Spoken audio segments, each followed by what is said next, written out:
자, 오늘은 10과에 이어서 이제 11과를 살펴보려고 하는데요.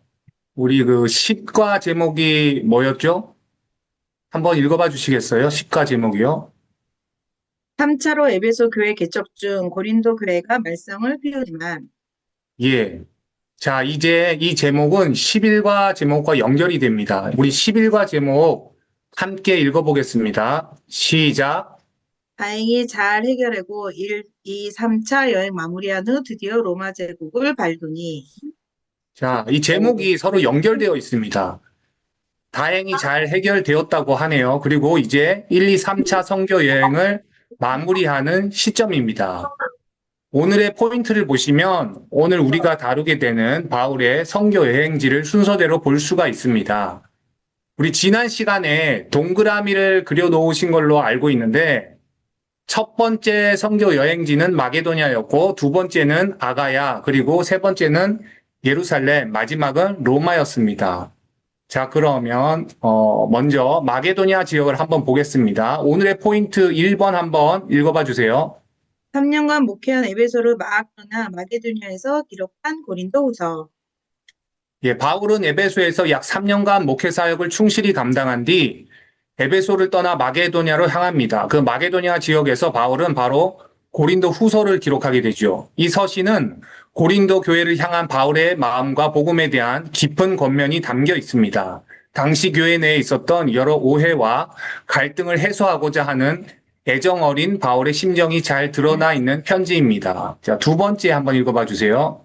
그 이후 아가야, 헬라, 그리스, 고린도 교회에서 기록한 로마서. 그 다음 바울은 마게도냐를 지나 아가야 지역, 곧 고린도 교회에 도착하게 됩니다. 여기에서 바울은 복음의 핵심 진리를 총망라하는 로마서를 집필합니다. 로마서는 단순히 한 지역 교회를 위한 편지가 아니라 전 인류를 향한 하나님의 구원의 계획을 가장 체계적으로 설명한 서신으로 평가를 받죠. 자, 이제 3번 읽어보겠습니다. 1, 2, 3차 선교 여행을 마무리 짓는 예루살렘까지의 스토리. 예, 이제 선교 여행이 마무리되고 바울은 예루살렘으로 향합니다. 하지만 거기서 예상치 못한 일이 벌어지죠. 바울은 체포되고 여러 번의 재판을 거쳐 결국 로마로 압송됩니다. 사도행전 28장은 바로 로마에 도착한 바울이 가택연금 상태에서 복음을 전하는 모습으로 마무리가 되죠. 자, 그리고 4번 한번 읽어보겠습니다. 예루살렘에서 체포된 후 로마 감옥까지 간 스토리. 예, 이 로마 감금 중 바울은 사역을 멈추지 않고 옥중에서 네 권의 편지를 씁니다. 바로 에베소서, 빌립보서, 골로새서, 빌레몬서인데요.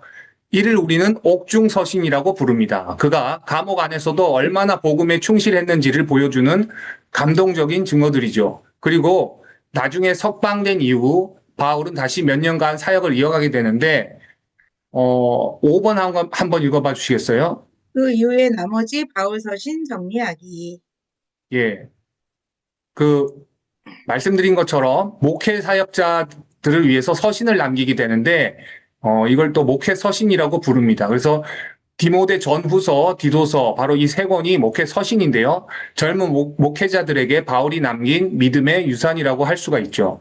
자, 이렇게 정리해 보면 바울의 선교 여정 속에서 언제 어디서 어떤 서신이 기록되었는지를 사도행전과 연결해서 볼 수 있는 안목을 갖게 됩니다. 자, 그 밑에 스카치 테이프. 지금 다 같이 함께 읽어봅시다를 한번 읽어봐 주세요. 우리는 지난주에 바울이 3차 선교 여행의 핵심 사역지인 에베소를 떠나 마게도냐 헬라에 도착해서 3개월 가동한 후 예루살렘 행이라는 큰 그림을 그려놓은 데까지 공부했습니다. 사도행전 기록을 보면서 그렇게 스케치해 놓은 것입니다. 사도행전은 이렇게 일어난 일을 중심으로 간단하게 코스 정도로 기록한 데 비해서 바울은 이때의 상황을 매우 소상하게 고린도후서에 기록해 놓았다고 했던 거 기억나세요? 바울이 에베소를 떠나 마게도냐에 갔을 때 기록한 편지 말이에요. 우리는 신약을 공부하면서 난제가 두 가지 있다고 했습니다. 사복음서 하나로 통합하기 그리고 사도행전의 서신서 연결해서 읽을 줄 알기였습니다. 그렇습니다. 사도행전 기록으로만 보면 간단하게 사실 진술만 했는데 편지를 보니까 그게 아니네요. 숨겨져 있던 이때 상황이 다 쏙쏙 드러나는 거예요.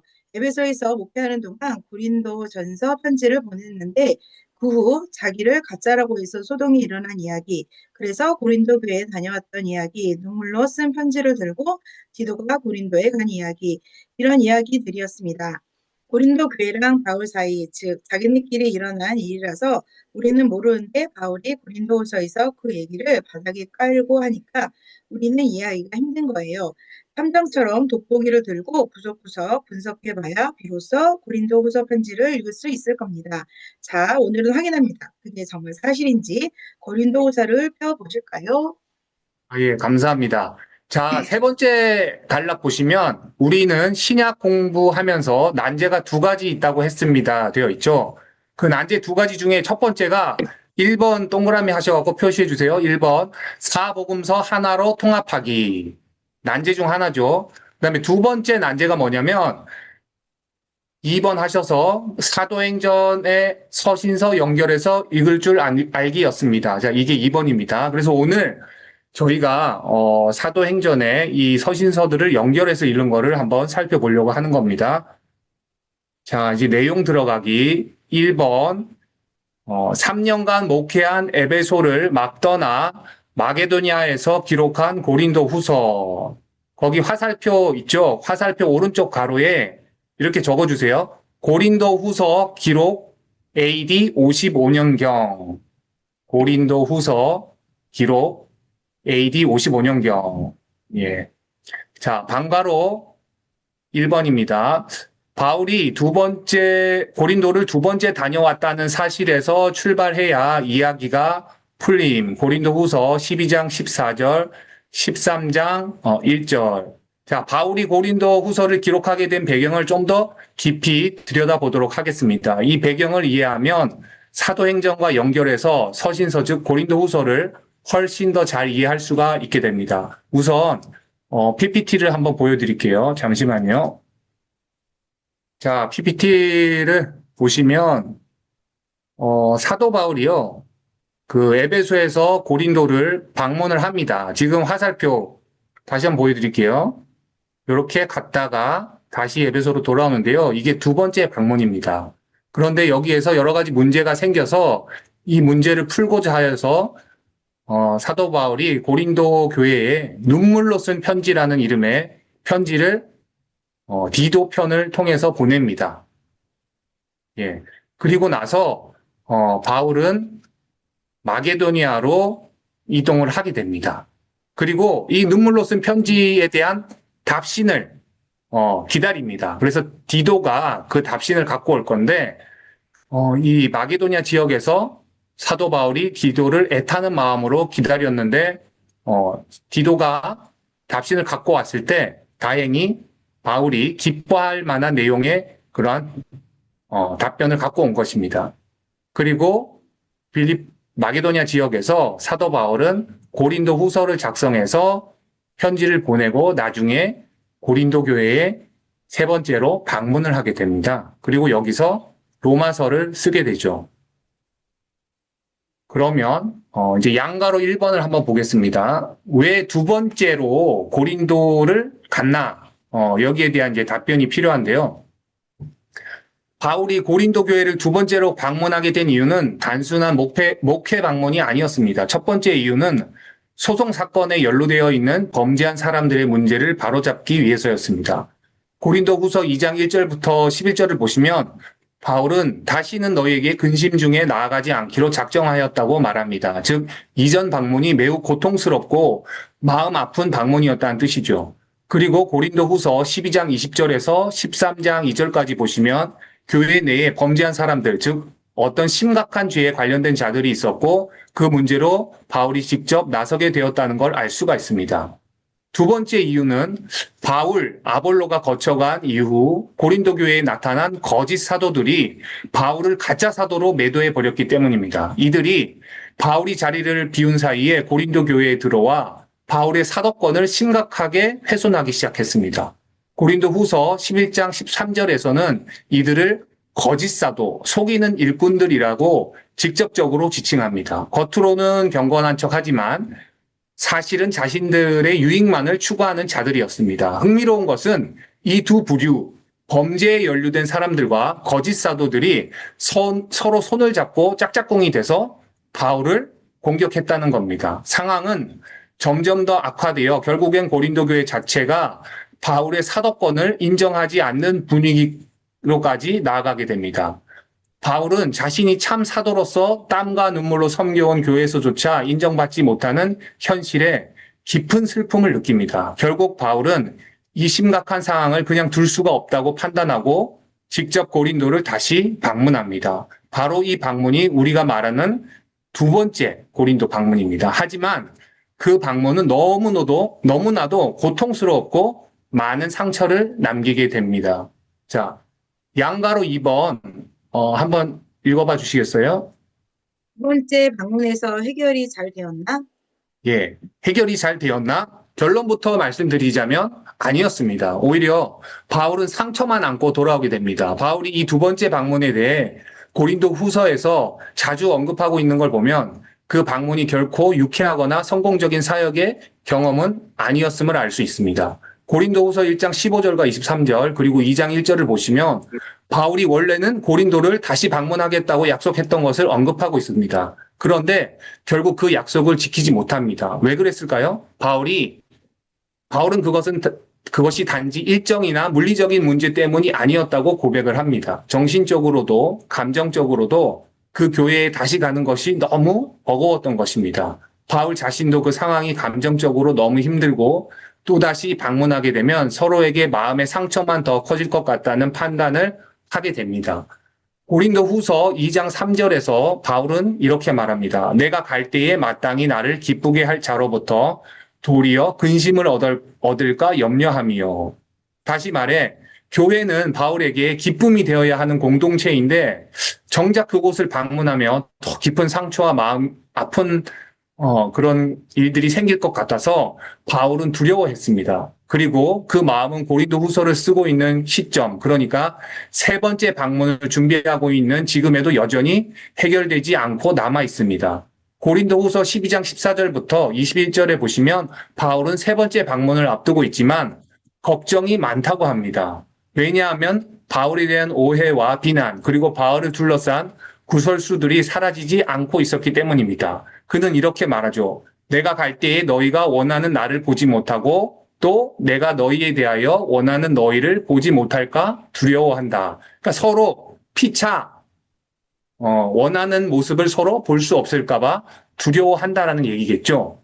자, 이 말은 얼마나 바울이 이 교회를 사랑하지만 동시에 부담스러워하고 있는지를 보여줍니다. 목회자로서 이 교회에 대한 깊은 사랑과 개인적인 상처가 교차하고 있는 거죠. 한편으로는 다시 회복되길 바라고 다른 한편으로는 다시 실망할까봐 두려워하며 갈등하는 바울의 내면을 우리는 고린도 후서 곳곳에서 볼 수가 있습니다. 그래서 이 고린도 후서를 읽을 때 단순히 논리적인 바울의 교훈만이 아니라 한 사람으로서의 깊이 상처받은 사도 바울의 인간적인 모습도 함께 바라볼 수가 있습니다. 자, 양과로 3번 한번 읽어봐 주세요. 그래서 세 번째로 곧 가지 않고 그 대신 편지를 쓰게 된 것이다. 눈물로 쓴 편지. 예. 바울은 깊이 고민한 끝에 직접 가지 않고 편지를 쓰는 방법을 선택하게 됩니다. 우리는 이 편지를 눈물로 쓴 편지라고 부릅니다. 고린도 후서 2장 1절부터 4절까지 보시면 바울은 자신이 얼마나 눈물로 고통 속에서 이 편지를 썼는지 솔직하게 털어놓고 있습니다. 내가 이 마음에 큰 눌림과 걱정이 있어 많은 눈물로 너에게 썼노니 이런 내용이 있거든요. 그런데 이 편지는 단순히 감정적인 위로의 편지가 아니었습니다. 오히려 매우 강하고 단호하게 책망하는 내용이었던 것으로 보입니다. 우리가 갈라디아서만 봐도 바울이 얼마나 직설적으로 썼는지를 알 수가 있는데 마찬가지로 이 편지 역시 교회의 무질서, 죄, 그리고 바울에 대한 공격을 정면으로 다루었기 때문에 일부 사람들에게는 바울은 글로만 강하다라는 오해를 사게 되었습니다. 즉 사람들은 바울이 편지에서는 강하게 말하면서도 실제로는 유약하고 소심하다고 비난했던 것이죠. 바울은 이에 대해 글로 단호하게 말했던 것은 사랑 때문이었다고 오히려 직접 가서 다투고 상처받기보다 편지로 먼저 경고한 것이 진정한 배려였다는 사실을 설명합니다. 자, 4번 한번 읽어봐 주세요. 눈물로 쓴 편지를 들고 고린도로 간 사람이 디도였다. 예, 고린도 후서 2장 12절과 13절, 그리고 7장 5절부터 9절을 보시면, 디도가 그 편지를 들고 고린도로 갔고, 바울은 그 결과를 애타게 기다리고 있었던 모습을 볼 수가 있습니다. 고린도 후서 7장 보시면, 바울이 디도를 기다리는 마음이 얼마나 간절했는지가 잘 나타납니다. 드로아에서 복음의 문이 열렸음에도 불구하고, 디도가 오지 않자 마음에 평안이 없어 떠나버렸다는 기록이 있을 정도입니다. 그만큼 바울은 이 편지가 어떤 반응을 불러올지, 고린도 교회가 회개하고 돌아올지, 그것이 자신과 교회의 관계 회복의 마지막 기회가 될 수도 있다는 긴장감 속에서 하루하루를 보냈던 것입니다. 그리고 다행히 디도가 돌아와서 전해준 소식은 바울의 마음을 큰 위로로 채워주게 됩니다. 자, 5번 한번 읽어봐 주세요. 편지의 결과를 갖고 오는 디도를 만날 때까지는 초조한 바울. 예, 자, 이제 바울이 눈물로 쓴 편지를 디도를 통해 보낸 그 이후의 상황을 살펴보는데요. 여러분, 편지를 보낸다고 해서 마음이 끝나는 게 아니죠. 바울도 사람입니다. 그 편지를 고린도 교회가 어떻게 받아들였는지를 또 혹시 더 상처가 되지는 않았을지, 혹은 편지를 보고 회개하고 변화했을지, 그런 생각들이 바울의 마음을 끊임없이 짓눌렀습니다. 고린도 후서 2장 12절과 13절을 보면 바울이 드로아에 이르렀을 때 복음의 문이 활짝 열렸다고 말했는데요. 이건 사실 굉장한 일이에요. 굉장한 기회였는데 사도 바울처럼 복음 전파에 전념한 사람에게 이런 기회는 당연히 놓치기 어려운 일이었습니다. 그런데도 바울은 이렇게 고백을 합니다. 내 형제 디도를 만나지 못함으로 내 심령이 편하지 못하여 거기서 떠나 마게도냐로 갔다. 여러분 생각해 보세요. 바울은 복음을 전할 수 있는 최적의 기회를 눈앞에 두고 있었는데 마음이 너무 불편해서 사역을 중단하고 그 자리를 떠난 겁니다. 왜일까요? 그 이유는 단 하나, 바로 디도가 고린도에서 눈물로 쓴 편지에 대해서 어떠한 반응이 있었는지에 대한 답변을 아직 갖고 오지 않았기 때문입니다. 그래서 그 디도를 기다리는 바울의 마음은 그야말로 초조함 그 자체였습니다. 여러분도 누군가에게 진심 어린 편지를 썼어요. 요즘에 편지 잘 안 쓰고 카톡이나 문자를 보내요. 예를 들어 부부싸움을 해요. 남편이나 아내에게 뭐라 이렇게 딱 보내요. 그리고 아니면 연인도 그렇죠. 보냈는데 상대가 어떠한 반응을 보일지 굉장히 초조하잖아요. 기다릴 때. 그렇죠?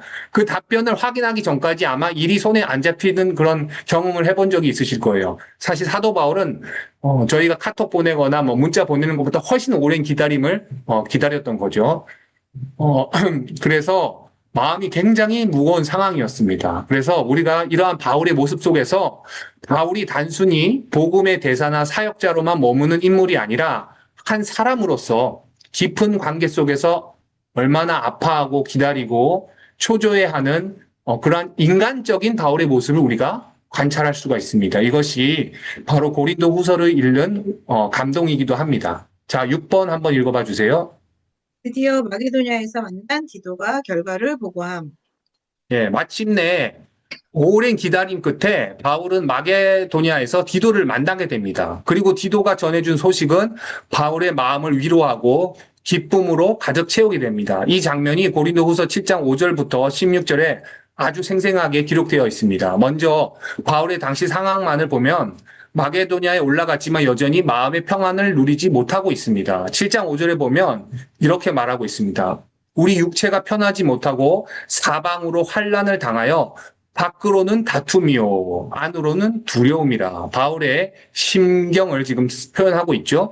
즉 바울은 겉으로도 속으로도 지치고 눌린 상태였던 거죠. 그런데 그런 상황 가운데서 디도를 만나게 되었고 디도를 통해 고린도 교회가 보여준 놀라운 변화의 소식을 듣게 됩니다. 이 장면은 단순한 정보 전달이 아니라 바울의 깊은 정서적 전환점이 됩니다. 먼저 고린도 교회는 바울의 편지를 받고 깊이 회개하기 시작합니다. 바울을 향해 적극적으로 변화하지 못했던 것, 거짓 사도들의 공격에 침묵하고 있었던 것, 이 모든 일들을 이제는 잘못된 것이었다고 인정하고 마음을 돌이켰다는 소식이 들려옵니다. 특히 고린도후서 7장 9절과 10절을 보면 바울은 이렇게 말합니다.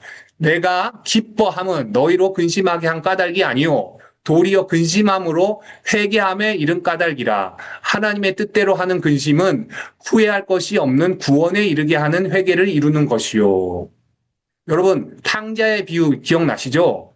아버지가 아들이 돌아왔을 때, 회개하고 돌아왔을 때, 얼마나 기쁨으로, 아들을 위해서 뛰쳐나가는 그 장면 기억하시죠? 사도 바울도 이 회개하는 고린도 교회에 대한, 이 반응을 보고 너무 기뻤던 것입니다.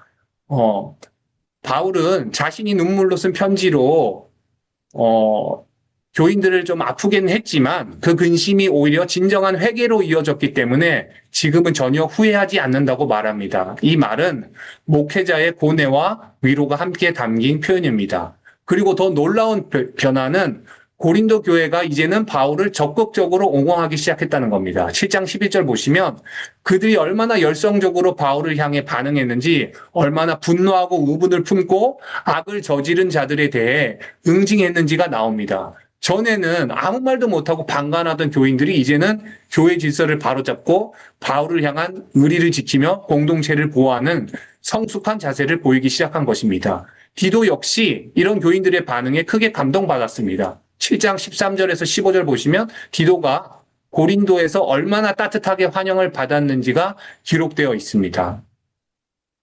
마지막으로 7장 16절에서 바울은 이렇게 말합니다. 내가 너희를 신뢰하게 된 것을 기뻐하노라. 바울은 고린도 교회를 다시 신뢰할 수 있게 되었다는 사실 자체를 큰 기쁨으로 고백합니다.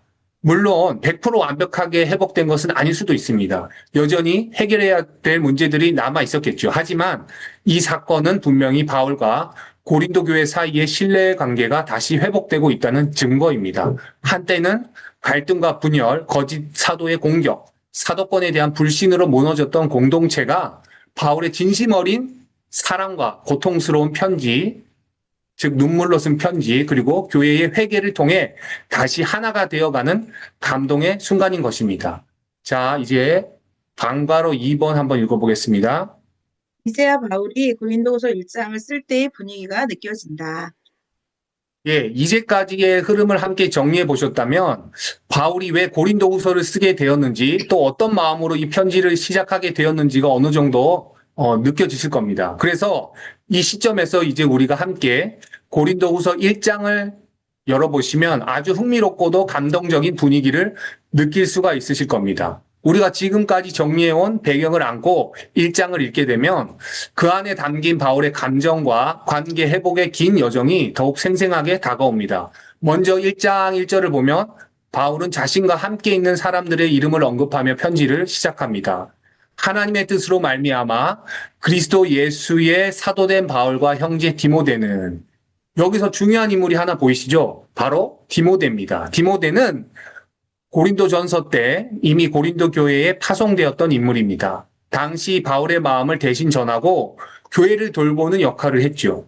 그런데 지금은 바울과 함께 마게도니아에 있습니다. 게다가 앞서 이야기 나눈 대로 디도 역시 마게도니아에서 바울과 만나게 되죠. 그러니 이 편지는 사실상 디모데와 디도, 그리고 바울이 함께 만든 공동 작업의 결과물이라고도 할 수 있습니다. 고린도 교회에 위기를 함께 짊어졌던 동역자들이 지금 함께 바울 곁에서 있는 겁니다. 자, 그런데 1장을 조금만 읽어 내려가면 바울의 마음이 터지듯 쏟아져 나오는 부분이 나옵니다. 바로 그게 1장 3절부터 11절까지인데요. 이 구절들을 읽다 보면 거의 숨 쉴 틈 없이 반복되는 단어가 하나 있는데요. 그거 한번 찾아보겠습니다. 자, 고린도 후서 1장 3절부터 11절까지입니다.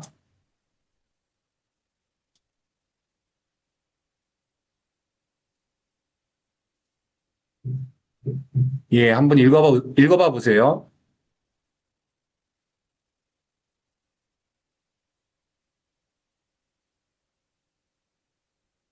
예, 여기 이제 한번 보시면 찬송하리로다. 그는 우리 주 예수 그리스도의 하나님이시요 자비의 아버지시요 모든 위로의 하나님이시며 우리 모든 환난 중에 우리를 위로하사 우리로 하여금 함께 받는 위로로서 모든 환난 중에 있는 자들을 능히 위로하게 하시는 이시로다. 그리스도의 고난이 우리에게 넘친 것 같이 우리가 받는 위로도 그리스도로 말미암아 넘치는도다. 우리가 환난 당하는 것도 너희가 위로와 구원을 받게 하려는 것이요. 우리가 위로를 받는 것도 너희가 위로를 받게 하는 것이니 이 위로가 예. 이 정도 읽었으면 이제 아실 겁니다. 즉 위로, 반복되는 단어가 뭐죠? 위로. 위로죠, 위로. 예. 자, 이 본문에서는요, 무려 10번 가까이 위로라는 단어가 반복됩니다. 바울은 그동안 자신이 겪었던 고난과 그 고난 가운데서 하나님이 주신 위로를 간절히 고백하고 있습니다. 여러분, 이쯤 되면 바울이 얼마나 스트레스를 받고 눌려 있었는지, 그리고 그 마음의 무게가 어느 정도였는지 느껴지시죠?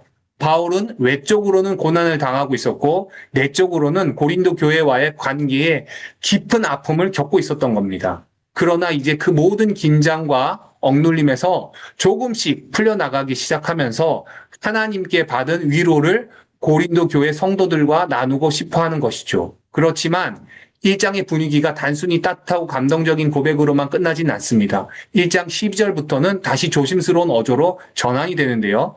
바울은 아직도 고린도 교회가 완전히 자신을 이해하지 못하고 있다는 사실을 알고 있었습니다. 12절에서 14절까지 바울은 이렇게 말합니다. 우리는 세상의 지혜로 하지 아니하고 하나님의 거룩함과 진실함으로 행하였다. 우리가 너희의 자랑이 되고 너희도 우리의 자랑이 되기를 원한다. 여기서 바울은 자신이 얼마나 성실하게 진심으로 그들을 대했는지 설명하면서 그동안 오해받아온 자신의 입장을 조심스럽게 풀어가기 시작합니다. 그리고 1장 15절부터는 바울이 꺼내고 싶지만 그동안 참아왔던 껄끄러운 이야기를 하나 꺼냅니다. 그게 바로 자신의 여행 계획 문제였습니다. 여러분 기억하시죠? 바울은 원래 세 번째로 고린도에 오겠다고 약속했었습니다. 처음에는 아가야, 즉 고린도 지역에 들렀다가 마게도냐를 갔다가 다시 아가야 고린도 교회로 와서 헌금을 받아서 예루살렘으로 전달할 계획이었죠.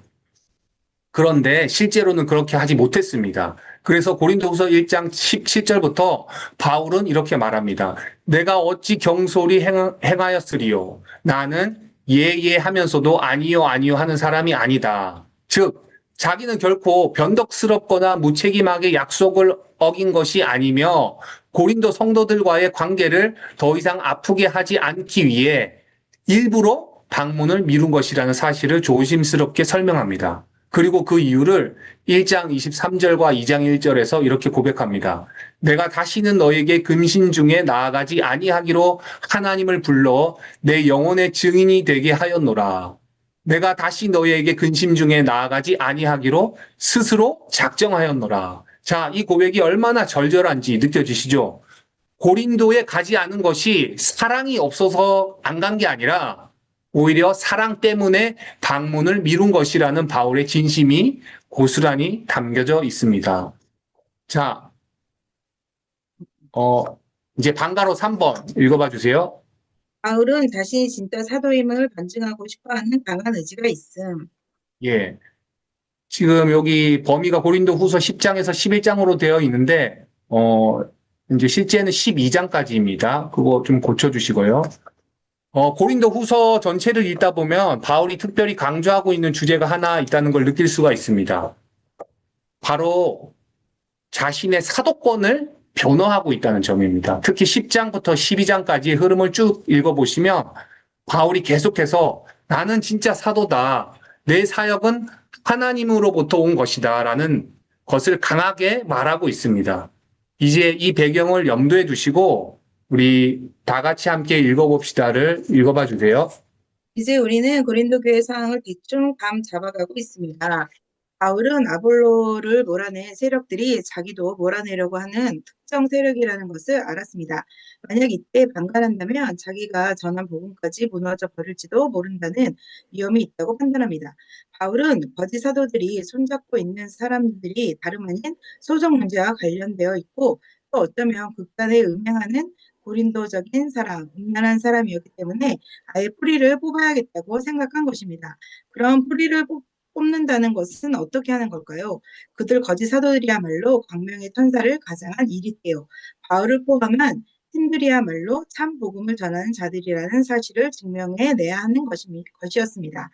바울은 교회를 어지럽혔던 그 거짓 사도들을 은 무엇이 문제인지 밝히고 그 거짓 사도들이 험담하고 있는 건수들 하나하나를 다 메모했다가 그것이 왜 사실이 아닌지 조목조목 반박하고 나는 왜 참사도인지 사도성을 증명하기 위해서는 어떤 증거물도 다 제시하겠다는 입장을 갖고 있습니다. 그러다 보니 사사건건 증거 자료를 내가면서 시시콜콜 변증할 수밖에 없었고 그만 자기 자랑처럼 되어버려 또 그것 때문에 부끄러워하기도 하고 그럽니다. 이런 성경의 책이 고린도 후서랍니다. 자, 바울이 자기의 사도성을 어떻게 증명해 나가나 보실까요? 고린도 후서도 읽어지네. 이렇게 되면 좋겠습니다. 예, 감사합니다. 바울의 사도권을 흔드는 비난들은 단순한 개인적인 흠집내기가 아니었습니다. 이건 교회의 근간을 흔드는 영적인 공격이었고, 바울은 그 비방들 하나하나에 대해 조심스럽지만 단호하게 반박하게 됩니다. 자, 그럼 거짓 사도들이 바울을 어떻게 험담했는지 한 가지씩 살펴보도록 하겠습니다. 거기 양가로 1번 거짓 사도들이 바울을 험담하는 건수들이라고 되어 있는데요. 첫 번째 보시면 첫 번째 험담은 라이센스, 청거장, 추천서 없이 일한다라는 비난이죠. 고린도후서 2장 17절부터 3장 3절까지가 이 문제에 대한 바울의 첫 반박입니다. 거짓 사도들은 바울에게 당신 누구한테 추천 받았냐? 자격증 있냐? 그런 식의 태도를 보였던 거죠. 바울은 이에 대해서 이렇게 말합니다. 여러분이 우리의 추천장입니다. 우리가 마음에 쓴 편지입니다. 자, 이 말이 얼마나 감동적인가요? 바울은 고린도 교회 성도들 자체가 자신의 사역의 증거이며 살아있는 청거장이라고 말합니다. 이 말은 단순한 논리적 반박이 아니라 관계에 기반한 깊은 신뢰의 표현입니다. 두 번째는 돈을 받지 않고 한다. 자, 여러분 이 말이 참 아이러니하지 않습니까? 보통은 돈을 안 받는 게 더 감사한 일이잖아요. 그런데 이 당대의 아테네 철학자들이나 웅변가들은 유명할수록 돈을 많이 받았습니다. 그러니 바울이 돈을 받지 않으니까 이 사람은 어디 숨은 의도가 있는 거 아니야? 뭔가 나중에 왕창 타가려고 하는 거 아니야? 뭐 이런 식의 뒤틀린 해석이 나오는 겁니다. 바울은 여기에 대해서도 이렇게 말합니다. 나는 너희를 높이기 위해 스스로 낮아졌다. 나는 도적질한 것이 없다. 바울의 진심은 단순합니다. 복음을 헛되이 여기지 않게 하려고 자비랑 사역을 한 것인데 오히려 그것조차도 공격의 빌미가 된 것입니다.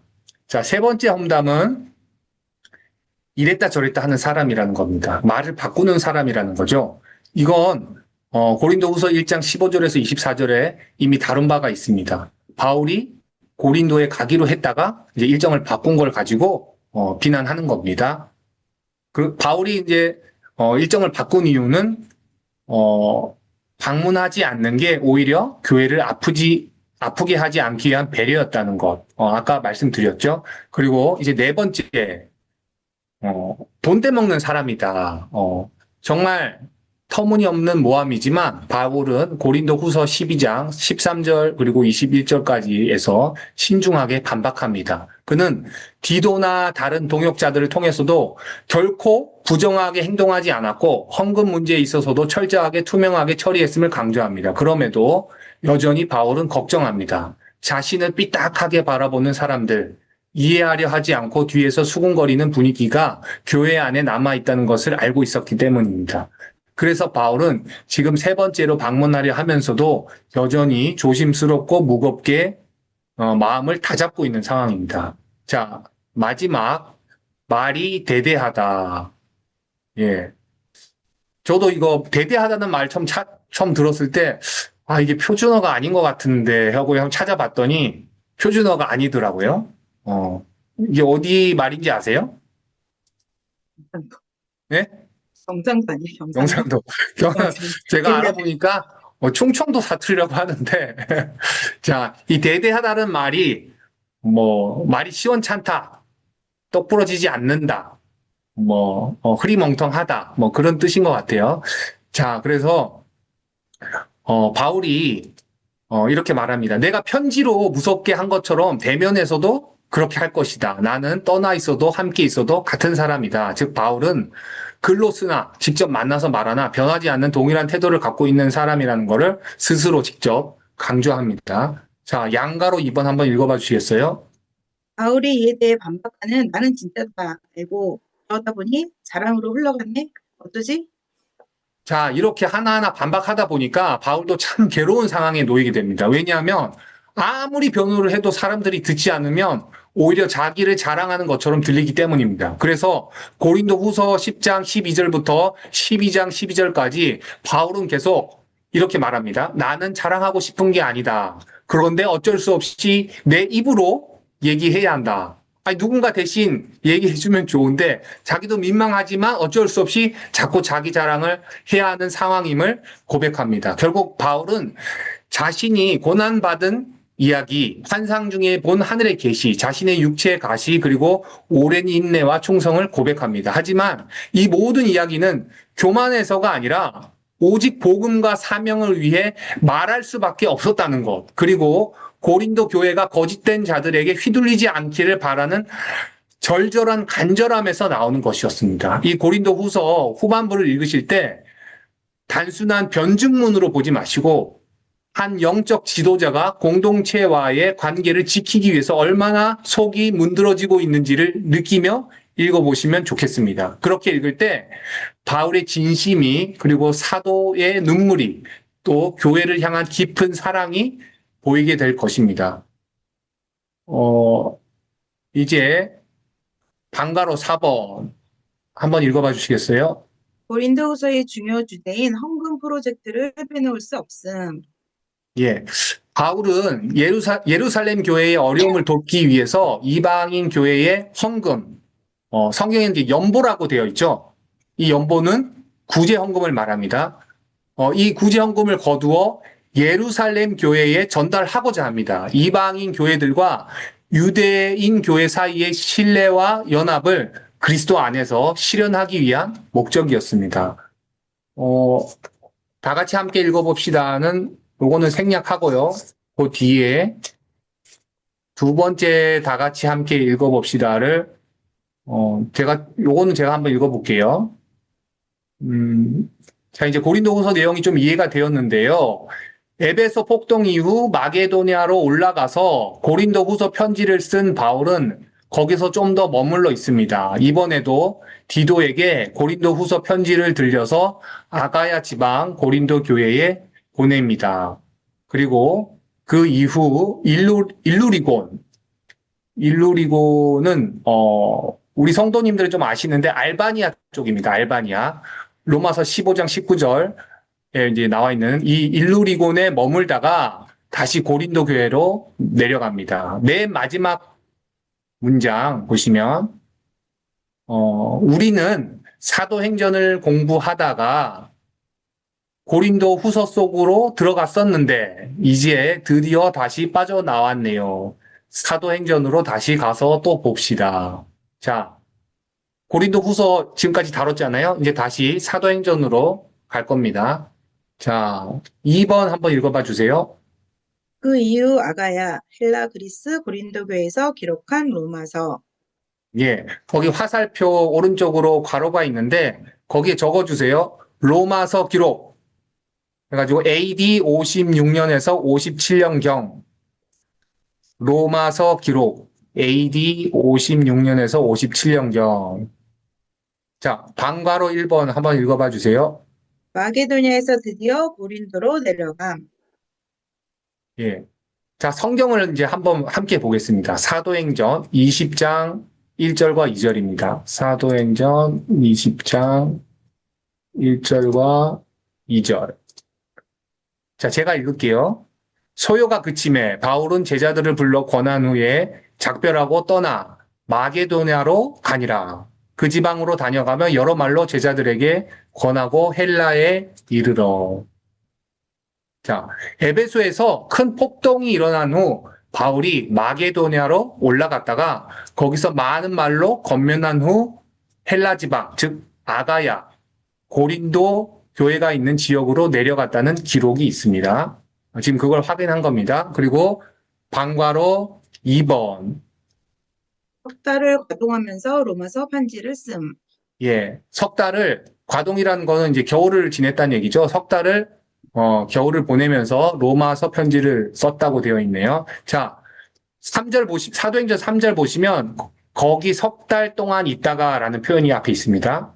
이게 바로 바울이 고린도에 머물면서 겨울을 보내던 시기입니다. 당시는 항해가 어려운 계절이었기 때문에 바울은 겨울을 그곳에서 머물며 지냈고 바로 그때 그 유명한 로마서를 기록합니다. 고린도에서 석 달 동안 지내며 바울은 어떠한 마음으로 로마서를 썼을까요? 어쩌면 눈앞의 현실은 불안하고 험난했지만 마음은 하나님께서 열어주실 로마와 서바나, 스페인이죠. 성경에서 서바나라고 하는 게 스페인이죠. 스페인 선교의 길을 내다보며 가슴이 벅찼을지도 모르겠습니다. 이제 우리가 읽고 있는 로마서가 단지 성경 속의 한 권의 책이 아니라 바울이 고린도의 겨울 석 달 동안 기도하며 눈물과 비전으로 써 내려간 살아있는 말씀이라는 것을 기억하며 읽으면 좋겠습니다. 자, 다 같이 함께 읽어봅시다를 읽어봐 주세요. 사도행전 20장에 들어왔습니다. 이 본문 우리가 에베소 폭동이 일어날 때 읽은 거예요. 사도행전은 서신서에서 우리가 고민하다 온 것도 모르고 있죠. 3절에 보니까 바울이 아가야, 헬라 그리스 지방 고린도 교회에 도착해서 석 달을 보냈다고 말하고 있습니다. 이 석 달 동안 겨울을 지내느라 그랬거든요. 활동하면서 뭘 하셨나? 로마서를 쓰셨답니다. 로마서를 쓰신 때의 상황, 쓰신 장소 다 한눈에 보이시죠? 자, 바울이 로마서를 쓰는 탱끝을 따라가 봅시다. 더 자세한 정보를 캐내 봅시다. 예, 감사합니다. 양바로 1번 한번 읽어봐 주세요. 로마서 편지를 쓸 때의 상황. 예, 여기 보면 로마서 15장 22절에서 28절 되어 있는데 22절이 아니라 19절부터 28절입니다. 자, 지금 우리가 살펴보고 있는 로마서는 단지 신학적인 내용만 가득한 편지가 아닙니다. 바울이 이 편지를 쓸 당시의 삶의 자리, 그리고 성교 여정, 그리고 개인적인 기대와 부담까지 모두 담겨 있는 아주 입체적인 문서입니다. 그 배경을 로마서 15장 19절부터 28절까지 해서 우리가 찾아볼 수가 있습니다.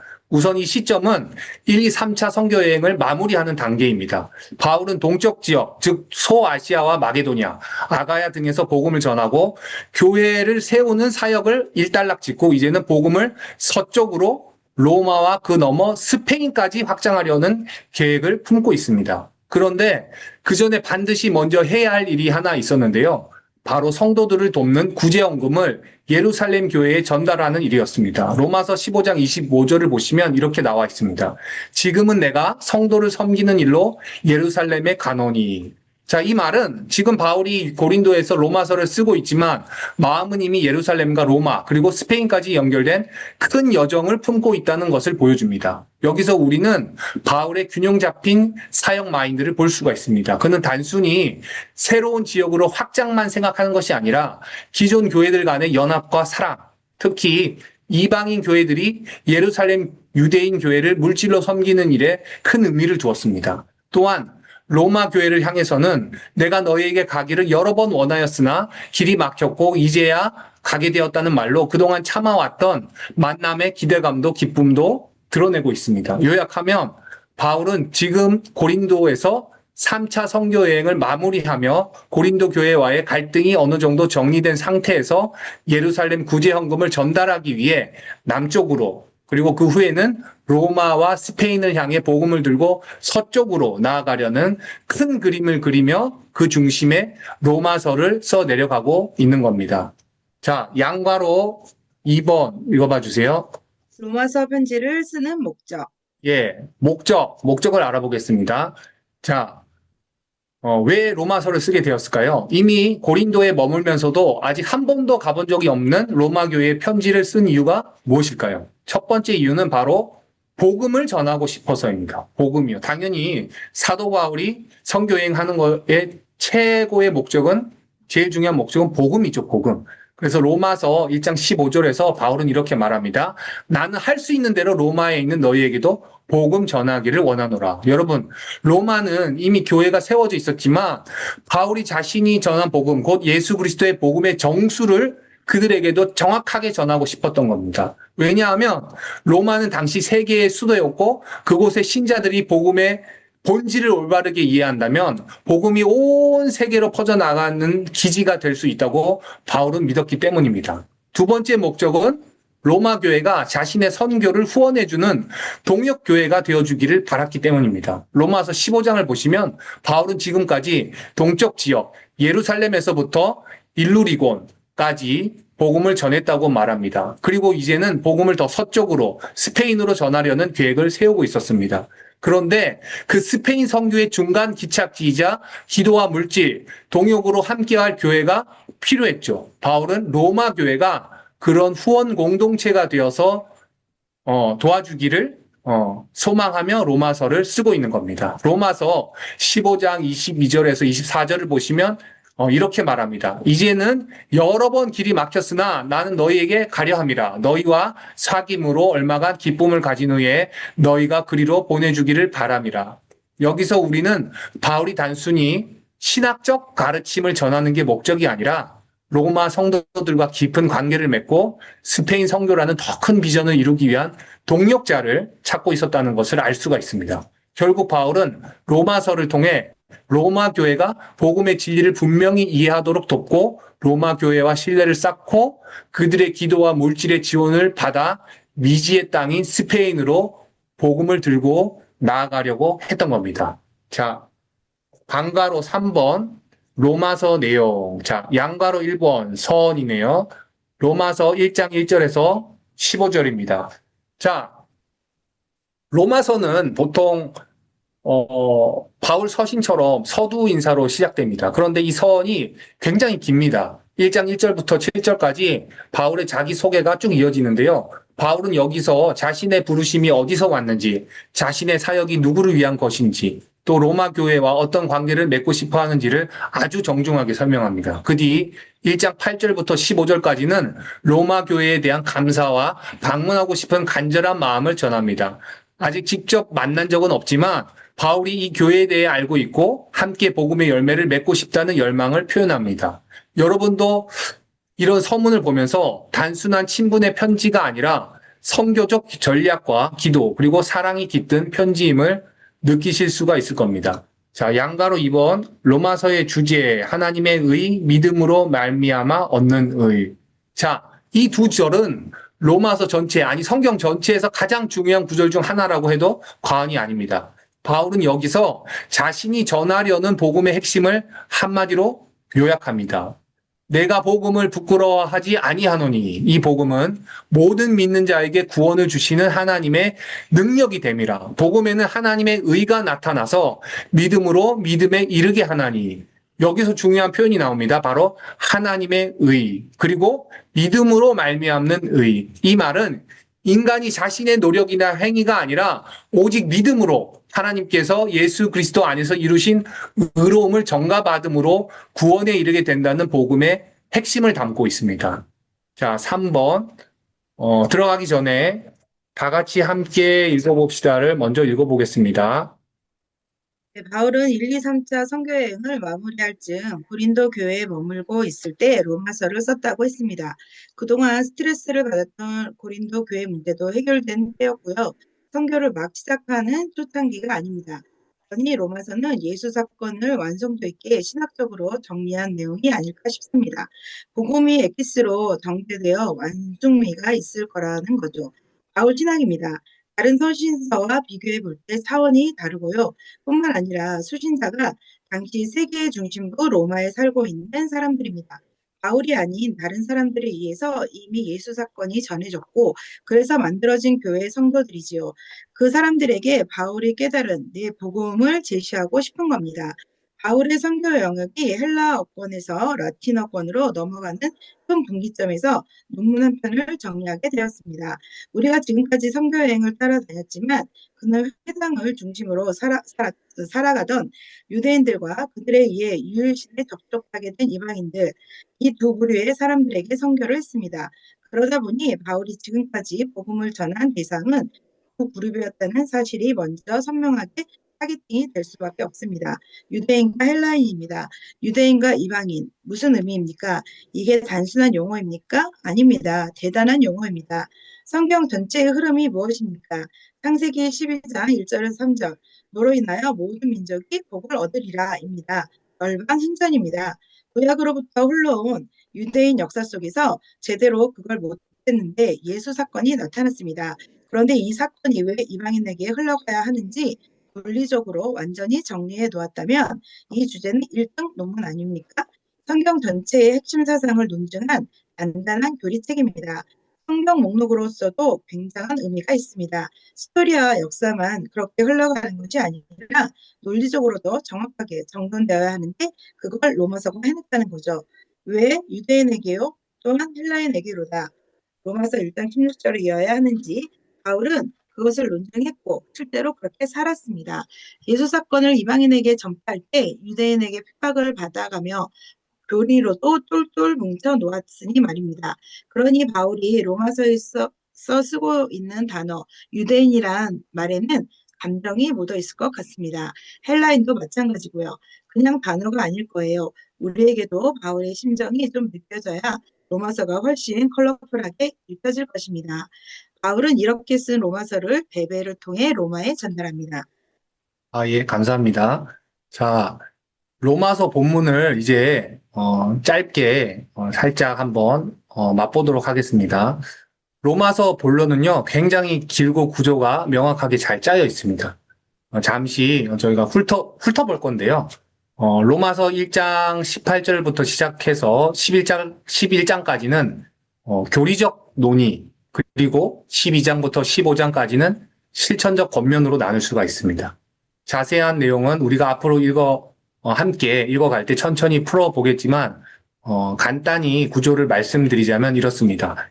1장 18절에서 3장 20절은 인간은 모두 죄 아래 있다. 유대인도 이방인도 하나님의 진노 아래 있다. 그러므로 율법의 행위로는 단 한 사람도 하나님 앞에 의롭다함을 받지 못한다. 그리고 3장 21절에서 5장까지는 아브라함의 예를 들어 이 사실을 증명합니다.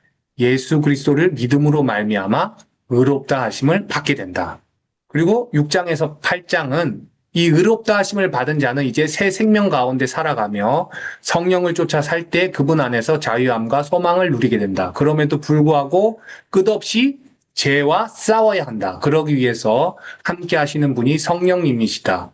구원의 완성이 이루어지게 하시는 분이시다. 영원한 하나님의 나라의 완성이 있듯이 개개인도 구원의 완성에 이른다. 그리고 9장에서 11장까지는 그렇다면 유대인은 하나님의 선택, 주권, 그리고 이스라엘의 미래를 다루며 구속사의 큰 그림을 제시합니다. 그리고 12장에서 15장은 그럼 복음을 믿는 우리는 어떻게 살아야 하는가? 보통 로마서 하면 교리로 가득 찬 믿음을 주로 강조하는 책이라고 생각하는 경우가 많은데 사실은 로마서 후반 부분은요, 실천적인 내용, 어떻게 살아야 하는지에 대한 내용이 있습니다. 그래서 12장부터 15장까지 예배자로서의 삶, 공동체 안에서의 태도, 세상과의 관계, 그리고 믿음의 다양성 안에서의 수용까지 구체적인 그런 내용들을 제시합니다. 자, 이제 3번으로 넘어가겠습니다. 1, 2, 3차 선교여행을 마무리 짓는 예루살렘 행까지의 스토리. 자, 다 함께 읽어봅시다. 한번 읽어봐 주세요. 자, 이제 로마서를 지나갑니다. 그러면 그 다음 성경 스토리는 무엇일까요? 사도행전으로 돌아가야 한답니다.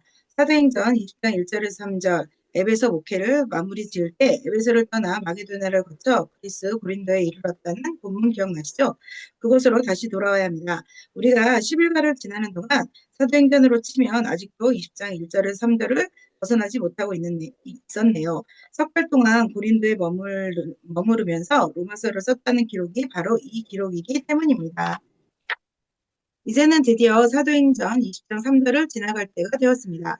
그 다음 목적지는 예루살렘입니다. 이제 아시겠죠? 여행 계획도 생각나시고 콩 거둔 것을 전달하는 일이 아직 남은 것이죠? 자.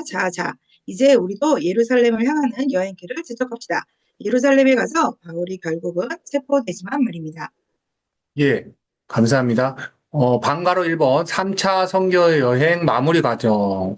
자, 이제 3차 선교 여행이 마무리되는 지점에 다다랐습니다. 지금 이 시점에서 인도자인 저와 여러분 모두의 머릿속에 이제 바울의 3차 선교 여행이 끝나고 있구나. 이 포인트가 분명하게 새겨져야 됩니다. 지금부터는 바울이 고린도에서 예루살렘까지 도착하는 전체 여정을 PPT 지도를 통해서 보시면서 정리해 보도록 한번 하겠습니다. 잠시만요.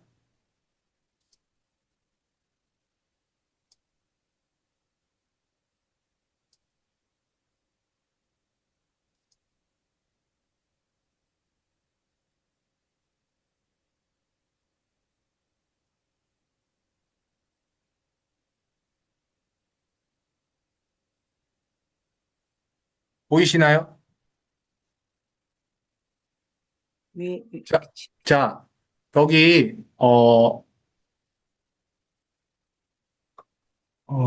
잠시만요.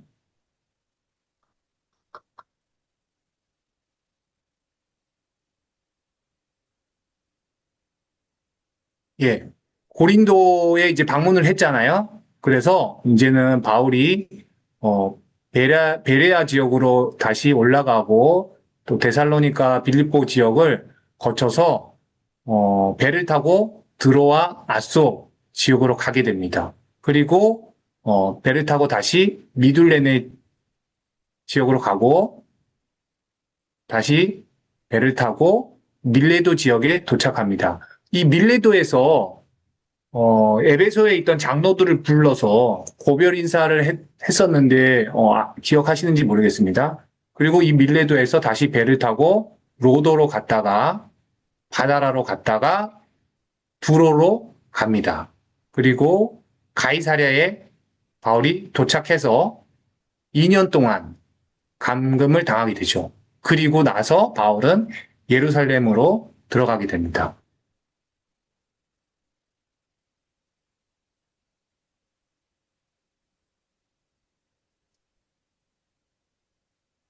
예, 저희가 이제 지도를 봤는데요.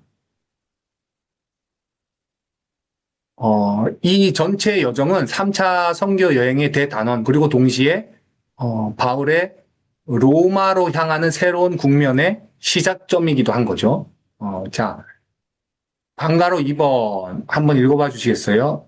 예루살렘행을 회로에서 육로로 변경한 경로. 예. 지금 우리는 바울의 3차 선교여행 마무리 구간인데요. 특히 고린도를 떠나서 예루살렘에 이르는 여정을 함께 따라가고 있습니다. 앞서 지도와 함께 간단히 경로를 훑어봤는데요. 이제는 이 여정이 단순한 이동이 아니라 복음 사역의 큰 전환점이며 하나님의 섭리가 풍성히 담긴 여정이라는 점을 좀 자세히 살펴보겠습니다. 먼저 바울은 원래 고린도에서 곧장 배를 타고 예루살렘으로 갈 계획이었습니다. 하지만 계획이 변경됩니다. 아까 지도에서 보셨죠? 위로 올라가죠, 북쪽으로. 왜요? 바로 암살 음모 때문입니다. 사도행전 20장 3절을 보면 바울은 석 달간 고린도에 머문 후 헬라를 떠나 배로 시리아로 가려고 했지만 유대인들이 자기를 그 분야는 저에게 미스테리 투성입니다. 제가 시리아라 그러니까 시리가 지금 답을 하네요. 눈치도 없는 시리. 자, 그래서 사도행전 20장 3절을 보면 바울은 이제 석 달간 고린도에 머물고 방금 말씀드린 것처럼 시리아로 가려고 했지만 유대인들이 자기를 해하려 함으로 다시 마게도니아로 올라갑니다. 즉 해로로 직행하려던 원래 계획을 포기하고 육로로 우회하는 선택을 하게 됩니다. 이건 단순한 여행 변경이 아니었습니다. 바울의 생명을 노린 공격이 예견된 상황 속에서 하나님의 보호와 인도하심이 작동하고 있다는 것을 보여줍니다. 여기서 중요한 점 하나 더. 바울은 혼자 가는 게 아닙니다. 예루살렘 교회에 헌금을 전달하는 팀이 함께 하고 있었습니다. 사도행전 20장 4절에 보면은 그 대표들의 출신지가 나열되는데요. 베레아 출신의 소바더, 데살로니가 출신의 아리스다고와 세군도, 더베 출신의 가이오, 아시아 출신의 두기고와 드로비모. 자, 이들을 보면 마치 소아시아, 마게도냐, 갈라디아 전역을 대표하는 연합 사절단 같죠? 바울이 고린도에서 로마서를 쓸 때 말한 것처럼 이방인 교회들이 모은 구제헌금을 직접 예루살렘 성도들에게 전달하기 위한 대표들이었던 겁니다. 바로 이 헌금 사역을 통해 이방인 교회들과 유대인 교회 사이의 신뢰와 연합을 실현하려는 것이 바울의 궁극적인 목표였습니다. 이제 바울은 드로아에 도착합니다. 드로아는 원래 바울이 복음의 문이 열렸던 곳인데요. 기도가 오지 않아서 복음을 전하지 못하고 떠났던 곳이었습니다. 기억나시죠? 그러니까 이 방문은 바울의 입장에서 보면 마음에 빚진 곳, 아쉬움이 남아있던 장소였던 거죠. 이번에는 달랐습니다. 드로아에 도착한 바울은 무려 밤을 새워가며 말씀을 전합니다. 그리고 그 자리에서 유두고라는 청년이 난간에서 떨어져 죽습니다. 그런데 사도 바울이 이 청년을 살리게 되죠. 이건 단순한 사고나 기적의 기록이 아니라 하나님의 말씀이 임할 때 그 말씀을 사모하는 자들 가운데 능력이 나타나는 증거라고 할 수 있겠죠. 그리고 이어지는 감동적인 장면, 즉 바울은 에베소로 직접 들어가지 않고 밀레도에서 에베소 장로들을 초청합니다. 왜 직접 가지 않았을까요? 시간이 촉박하기도 했고 또 그곳에서 얽힌 감정이 많았기 때문입니다. 너무 오래 머물게 될 것을 알았기 때문에 바울은 장로들만 불러서 마지막 고별 설교를 합니다. 여기서 바울은 자신이 얼마나 눈물로 섬겼는지, 그리고 이제 자신이 예루살렘에 가게 될 것인데 그 여정이 어떤 위험을 동반하더라도 피하지 않겠다는 결연한 결단을 말합니다. 그래서 사도 바울이 되게 유명한 말씀을 하는데요. 다들 아실 거예요. 나의 달려갈 길과 주 예수께 받은 사명, 곧 하나님의 은혜의 복음을 증언하는 일을 마치려 하면은 생명조차 조금도 귀한 것으로 여기지 아니하노라. 자, 다들 아시는 말씀이시죠? 바울은 지금 단순히 헌금 전달자가 아니라 복음을 위해 죽을 각오를 한 사도로서 지금 예루살렘으로 향하고 있는 겁니다. 이제 바울은 배를 타고 로도스, 바다라, 두로로 이동하게 됩니다. 여기서 중요한 일이 일어납니다. 예언자들이 바울의 예루살렘행을 말립니다. 예루살렘에 가면 투옥될 것이라고 예언이 계속해서 반복되죠. 심지어 가이사랴에서는 유명한 예언자 아가보라는 사람이 자기 허리띠로 바울을 결박하면서 예언을 말합니다. 이 띠의 주인이 예루살렘에서 결박될 것이다. 그럼에도 불구하고 바울은 이렇게 말하죠. 나는 결박당할 뿐 아니라 예루살렘에서 주 예수의 이름을 위하여 죽을 것도 각오하였노라. 이렇게 얘기하죠. 예. 바울에게는 사명보다 생명이 중요했습니다. 그는 자신이 전도했던 이방인 교회들이 정성껏 모은 헌금을 유대교회에 전하고 그 연합과 사랑을 보여주는 것이 하나님의 뜻이며 자신이 달려가야 할 길임을 확신하고 있었던 겁니다. 바울은 예루살렘 행을 단순한 방문이 아니라 1, 2, 3차 선교 여행 전체의 마무리, 그리고 구약의 예언 성취로 받아들였던 것으로 보입니다. 단순히 구제를 넘어서 복음의 열매인 이방인들이 유대교회를 섬기는 장면은 복음이 민족과 민족을 연결하고 하나님의 나라를 이 땅에 이루는 구체적 그림이 되는 사건이었습니다. 자, 방가로 3번, 예루살렘 도착, 분위기 살벌함. 자, 마침내 바울이 예루살렘에 도착했습니다. 그런데 도착하자마자 분위기가 어떤가요? 상당히 살벌합니다. 우리는 바울이 헌금을 들고 예루살렘에 감격적으로 도착해서 막 환대를 받을 줄 알았는데 현실은 그렇지 않습니다. 사도행전 21장 17절부터 26절까지 보시면 바울은 예루살렘 교회 지도자들, 특히 야고보와 장로들을 만나게 되는데요. 그들은 바울이 돌아온 것을 기쁘게 맞이했지만 곧바로 걱정스러운 이야기를 합니다. 그게 뭐냐면 예루살렘에는 이미 수만 명의 유대인 그리스도인들이 있었고 그들은 여전히 모세의 율법을 철저히 지키고 있었던 사람들이었습니다. 그런데 그런 사람들 사이에 소문이 퍼졌다는 거예요. 어떤 소문이요? 바로 바울이 유대인들에게 율법을 버리라고 가르친다. 모세의 전통도 할례도 다 무시하라고 가르친다는 것이었죠. 물론 이건 사실이 아니었습니다. 바울은 이방인에게 율법을 강요하지는 않았지만 유대인 신자들에게도 전통을 지킬 자유를 존중했던 사람이었습니다. 하지만 예루살렘 교회 지도자들은 이 오해로 인해서 큰 소동이 일어날 것을 우려했고 바울에게 정결 예식에 참여해 자신의 선교 여행을 마무리하는 것을 부탁하게 됩니다. 그리고 이 장면에서 바울은 놀라운 영적 성숙과 공동체에 대한 배려를 보게 됩니다. 자기 명예를 지키는 것이 아니라 복음의 길이 막히지 않도록 자신을 굽히는 모습, 그야말로 자유하되 남을 위해 종이 되기로 작정한 바울의 실천의 모습을 볼 수가 있습니다. 예루살렘에 도착한 바울은 이미 긴장을 감지하고 있었습니다. 그러나 그는 복음을 위하여, 평화를 위하여, 그리고 오해를 막기 위하여 자기의 자유조차 양보할 줄 아는 겸손한 리더였습니다. 자, 다 같이 함께 읽어봅시다. 읽어봐 주세요. 1, 2, 3차 선교여행 중 유대인 때문에 당한 위험이 무척 많았습니다. 화살같이 쏟아지는 그들의 공격을 피해 여기까지 왔는데 바울은 역부족을 느꼈을 것 같습니다. 이방인들의 헌금을 손에 들고 예루살렘을 찾은 이 사나이. 뼈를 깎는 위험과 수모를 겪으면서도 예수님의 죽으심과 부활하심만을 구원의 유일한 조건이라고 외치던 사나이 바울이 결국 예루살렘에 와서 또 정결 의식을 행하다니, 아무리 융통성 있는 바울이었지만 또록 율법 이행이 구원의 조건이 아니다라고 외치던 그가 또다시 정결 기한을 위해 예물 바칠 날을 등록하는 저 모습을 보십시오. 왠지 눈물이 날 것 같습니다. 예, 감사합니다. 4번, 예루살렘에서 체포된 후 로마 감옥까지 간 스토리. 사도행전 21장 27절에서 28장 31절까지네요. 방가로 1번, 바울, 예루살렘에서 체포되어 피고인으로 고소돼. 자, 이제 바울의 예루살렘 체포 장면으로 들어가 보겠습니다. 사도행전 21장 27절에서 23장 12절까지 이 부분은 바울이 복음을 전하다가 고소당하고 결국 피고인이 되는 과정을 다룹니다. 사건은 아주 갑작스럽게 벌어졌습니다. 바울이 성전에서 정결 예식을 마친 후 성전 안에 있던 유대인들이 이방인을 데리고 성전에 들어왔다, 이런 터무니없는 누명을 씌우며 바울을 붙잡습니다. 결국 군중들이 몰려 바울을 때리기 시작했고 상황은 순식간에 아수라장이 됩니다.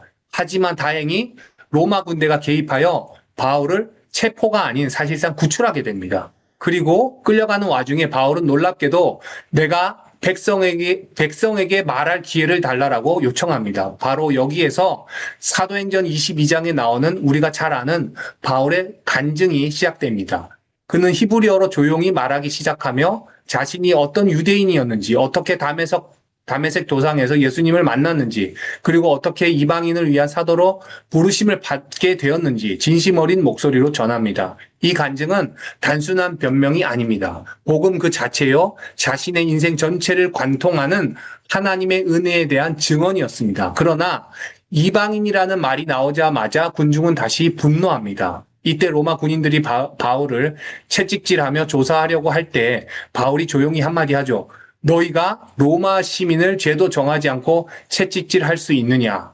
자, 이 한마디에 상황이 반전됩니다. 바울은 로마 시민권자였기 때문에 고문을 당하지 않고 정식으로 법적인 절차를 밟을 권리가 있었던 겁니다. 이 일로 인해 바울은 총독 앞에서 변론할 수 있는 기회를 얻게 되고 그의 복음 사역은 한 단계 더 공적인 자리로 확장되어 갑니다. 그리고 그날 밤 주님께서 바울에게 환상 중에 나타나셔서 이렇게 말씀하십니다. 담대하라.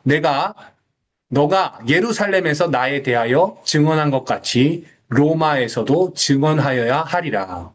자, 이 말씀이야말로 바울에게 로마 행이 단순한 항소가 아니라, 재판으로 인한 항소가 아니라 하나님의 사명이라는 확신을 주는 계시였을 겁니다. 이제 바울은 로마로 가야 할 이유를 자신의 결단이 아니라 하나님의 뜻으로 확신하게 됩니다. 자, 다 같이 함께 읽어봅시다의 두 번째 단락, 이번에는 두 번째 단락만 한번 읽어보겠습니다. 바울은 드디어 깨닫습니다. 자기가 로마에 가겠다는 한 계획이 있었는데 괴수의 몸으로 가게 된다는 사실을 말입니다. 황제에게 항소하며 황제 앞에서도 변증할 기회를 갖게 될 것이라는 비전이 몰려온 것 같습니다. 앞으로 이렇게 변증할 기회를 가질 것을 생각하니 기뻤을지도 모릅니다. 예루살렘에 파견 나온 당시의 로마 총독 베스도 벨릭스 총독들 앞에서 증언하는 장면을 기대하십시오. 바울이 1차 선교여행을 할 때 구부로 총독을 개종시켜버린 경력이 있지 않습니까? 바울은 두렵지 않았을 거예요. 묶인 바 되었으나 자유하며 예수복음을 전하는 저 노장 거인을 계속 따라가 봅시다. 예, 감사합니다. 방가로 2번, 벨릭스 총독 때 가이사랴 감옥에 2년간 감금. 자, 유대인들은 바울을 죽이기 위해 음모를 꾸밉니다. 40명 이상의 사람들이 바울을 죽이기 전까지는 아무것도 먹지도 마시지도 않겠다고 맹세까지 하죠. 이 사건이 얼마나 심했는지 로마 군인들이 바울을 밤에 가이사랴로 몰래 이송시켜 버립니다. 그곳에서 바울은 로마 총독 벨릭스 앞에서 변론을 하게 됩니다. 벨릭스는 바울을 신기하게 여겼지만 정치적인 이유로 유대인들의 환심을 사기 위해 바울을 무려 2년간 감금해 둡니다. 바울은 죄가 없었지만 풀려나지도 못한 채 감옥에 머무르게 된 것이죠. 하지만 이 2년의 시간은 헛되지 않았습니다. 바울은 이 시간을 통해 사명을 재확인하고 복음에 대한 내면의 단단함을 다듬어가는 시간이 되었을 겁니다. 자, 방가로 3번, 베스도 총독 때 바울이 황제의 항소, 제수의 몸으로 로마행 결정. 사도행전 25장에서 26장에 나오는 내용인데요. 벨릭스 총독 이후 새로운 총독 베스도가 부임하게 됩니다. 베스도는 바울을 예루살렘으로 돌려보내라는 유대인들의 요구를 들으면서도 로마 시민권자였던 바울의 신분을 고려해서 다시 재판을 열게 됩니다. 이 장면이 얼마나 드라마틱하냐면요. 유대왕 아그리파 왕 2세 그리고 그의 누이 버니게와 함께 참석하여 정식 변론 자리가 만들어집니다. 바울은 이 자리에서 다시 한번 자신의 회심 이야기 그리고 예수님의 부활과 복음의 진리를 담대하게 증언합니다. 특히 아그리파 왕에게 이렇게 말하죠. 당신도 선지자를 믿으시지요. 내가 아는 바로는 믿는 줄 아나이다. 그러자 아그리파가 뭐라고 대답합니까? 네가 적은 말로 나를 권하여 그리스도인이 되게 하려 하는도다. 이 장면은 사도행전 전체의 하이라이트 중 하나죠. 묶인 죄수 바울이 권력자 앞에서 위축되기는커녕 오히려 복음을 담대히 외치는 모습. 이것이 바로 하나님의 나라의 역설입니다. 바울은 마침내 이제 황제 가이사에게 상소하게 되고 로마 행이 결정되게 됩니다. 자, 방가로 4번. 풍랑이 일어나 바다에서 고생함. 자, 황제에게 가는 여정이 순탄치가 않습니다. 배를 타고 이탈리아로 향하던 도중 유라굴로라는 광풍을 만나서 배가 거의 침몰할 뻔하고 결국 몰타 성경에는 멜리데 섬이라고 되어 있는데요. 몰타 섬에 표류하게 됩니다. 이 섬에서도 바울은 단순한 피난민이 아니었습니다. 예. 독사에 물렸지만 죽지 않고 오히려 섬의 추장과 사람들을 고치고 복음을 전하는 기적이 일어납니다. 하나님은 바울이 묶여있는 동안에도 복음이 묶이지 않게 하셨습니다. 자, 방가로 5번. 드디어 로마에 도착. 바울의 1차 로마 감금, 자유로운 상태. 바울이 드디어 로마에 도착합니다. 그런데 놀랍게도 바울은 감옥에 갇히지 않고 가택연금 상태로 비교적 자유롭게 사람들을 만나고 복음을 전하게 됩니다. 자, 이 모든 계획들이 하나님의 계획이었겠죠. 예, 죄수의 몸으로 로마에 가지만 사실은 가는 길목길목마다 복음을 전하는 기회가 있었고 또 로마에 가서도 가택연금을 통해서 많은 사람들을 자유롭게 만나고 복음을 전하는 사역을 하게 되죠. 사도행전은 어떻게 끝납니까? 하나님의 나라를 전파하며 주 예수 그리스도에 관한 모든 것을 담대하게 거침없이 가르치더라. 사도행전 맨 마지막 절이 이 내용입니다. 그래서 이 마지막 구절은 사도행전의 엔딩이지만 동시에 복음의 사역이 계속된다는 열린 결말입니다. 자, 5번. 그 이후에 나머지 바울 서신 정리하기. 거기 이탈릭체로 적혀있는 부분 한번 읽어봐 주시겠어요? 이 지점에서 나머지 바울 서신서들을 끼워 넣는다. 지금까지 여행 중에 기록된 바울 서신은 2차 여행 중에는 데살로니가 전후서, 갈라디아서, 3차 여행 중에는 고린도 전후서, 로마서 이렇게 총 6권이다. 로마 1차 감옥 수감 이후 기록되는 나머지 서신서 7권을 정리해보자. 골로새서, 빌레몬서, 에베소서, 빌립보서, 옥중서신과 디모데전서, 디도서, 디모데후서, 복회 서신이다. 예, 감사합니다. 방가로 1번 옥중 서신 4권 정리하기. 다 같이 함께 읽어봅시다. 한 번 더 읽어봐 주세요.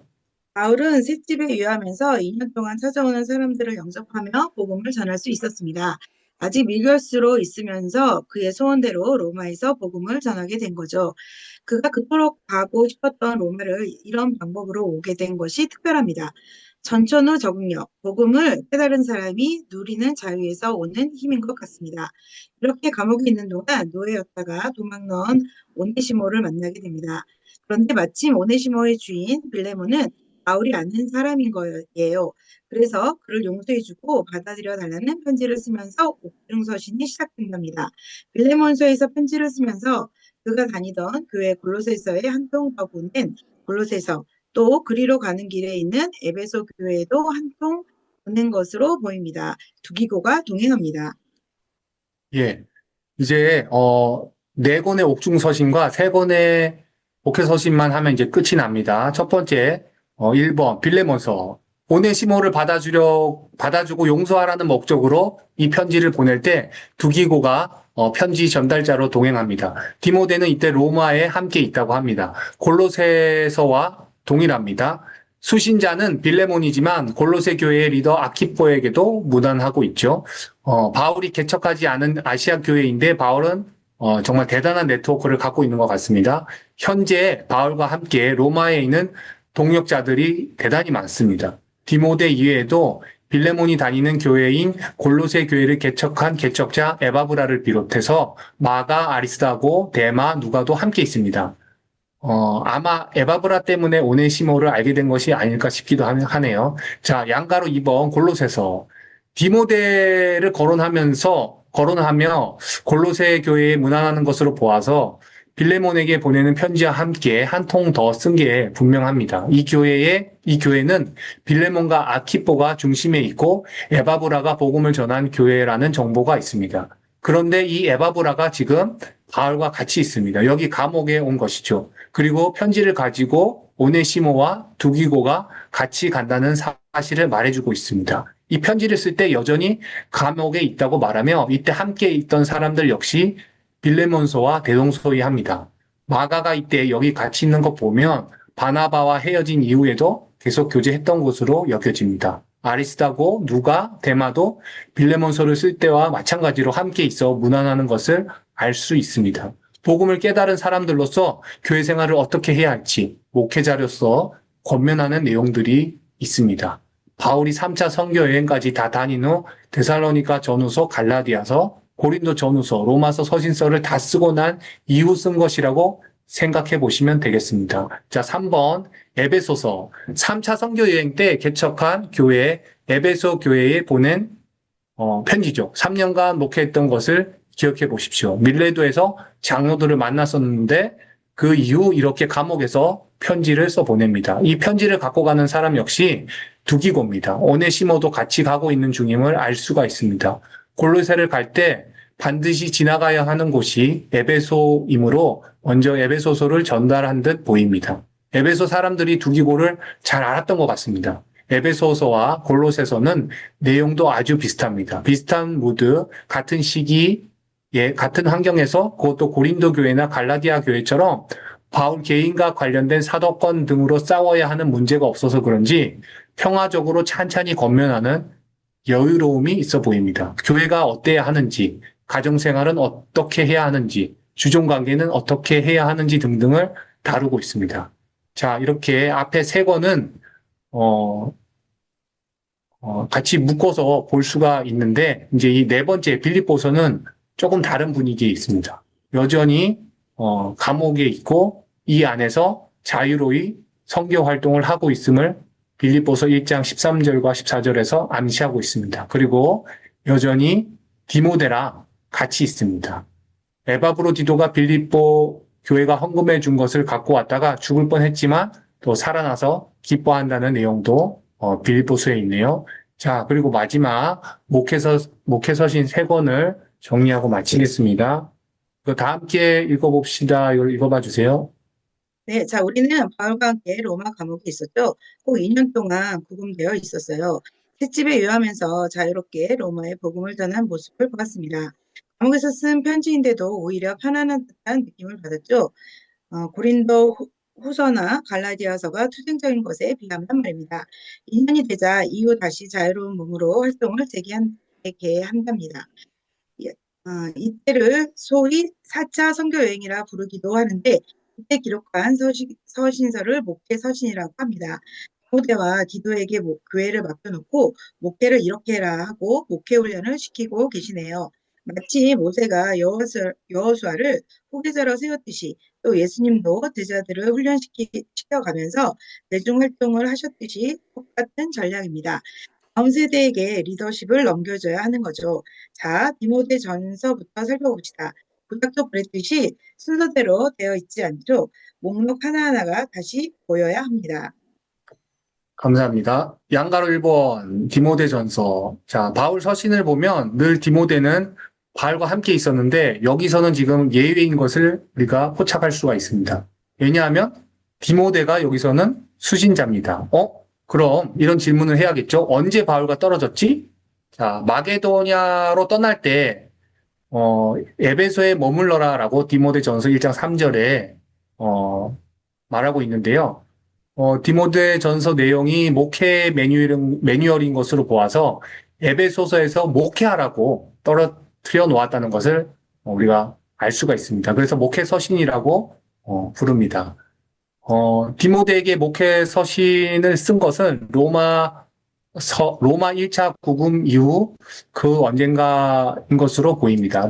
디모데의 에베소 목회 상황이나 자유로운 바울의 모습을 볼 때 그런 것 같습니다. 감옥의 느낌이 디모데 전서에는 없습니다. 바울은 이 편지에서 거짓 교사들을 어떻게 취급해야 하는지를 가르쳐 줍니다. 유대주의적 거짓 교사 때문에 얼마나 많이 바울이 시달렸는지, 그러한 배경 하에서 교훈을 주지요. 자, 그리고 디도서, 2번 디도서. 자, 글에 대해 디도를 언제 남겨뒀나?